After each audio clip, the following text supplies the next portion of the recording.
Hello students, welcome to the video series designed for you for the class SYBCom subject Business Economics Macro.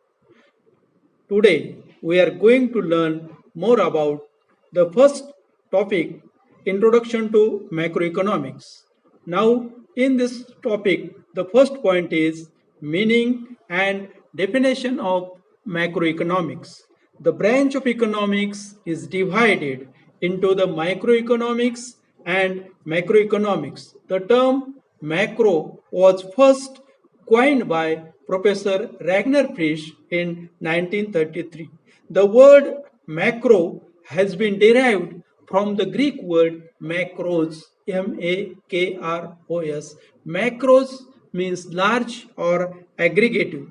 Macroeconomics is the branch of economics that studies behavior and performance of economy as a whole, such as national income, aggregate employment, total saving, total investment, total consumption, general price level, aggregate demand, aggregate supply. Its main instruments are aggregate demand and aggregate supply. So it is called as theory of income and theory of employment. In microeconomics, we study the individual and particular economic units like household, firm, or an industry. In macroeconomics, we study the entire economy. For example, household, business firm, government sector, foreign sector, and financial sector. In macroeconomics, we study the aggregates and the averages of the entire economy. It also focuses on aggregate changes in employment, growth rates, national income, gross domestic product, inflation, price level, and international trade. Now, definitions of macroeconomics.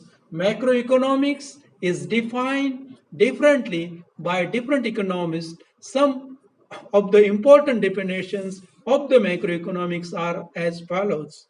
According to Professor J.L. Henson, macroeconomics is that branch of economics which consider the relationship between large aggregates such as volume of employment, total saving, total investment, and national income. Second definition, according to Kenneth Boulding, macroeconomics deals not with individual quantities as such, but with the aggregates of these quantities, not with individual incomes, but with national income, not with individual prices, but with general price level, and not with individual outputs, but with national output. The last definition, which is given by Professor Carl Shapiro, macroeconomics deals with the functioning of the economy as a whole. Now, the features of macroeconomics. The first important feature of macroeconomics is the study of aggregates. Macroeconomics deals with the study of nation's economy as a whole. It is a study of very large economy wide aggregated such as national income, total saving, total investment, aggregate demand, aggregate supply, general price level, etc. Now the second feature, dumping method. Macroeconomics deals with the behavior of aggregates, that is the total value of economic variables related to whole economy. It uses methods of lumping to deal with macro variables such as aggregate demand, aggregate supply, national output, etc. Third feature, a general equilibrium analysis. Macroeconomic analysis is based on general equilibrium analysis. This analysis deals with entire economy in the context of equilibrium. It studies the behavior of number of economic variables at a time and takes into consideration their functional relationship and interdependence in doing so. It has examined how aggregate supply and aggregate demand are brought into equality, not only price level but also level of income and employment. This whole analysis involves the study of number of variables and their interactions. Now, fourth, income analysis.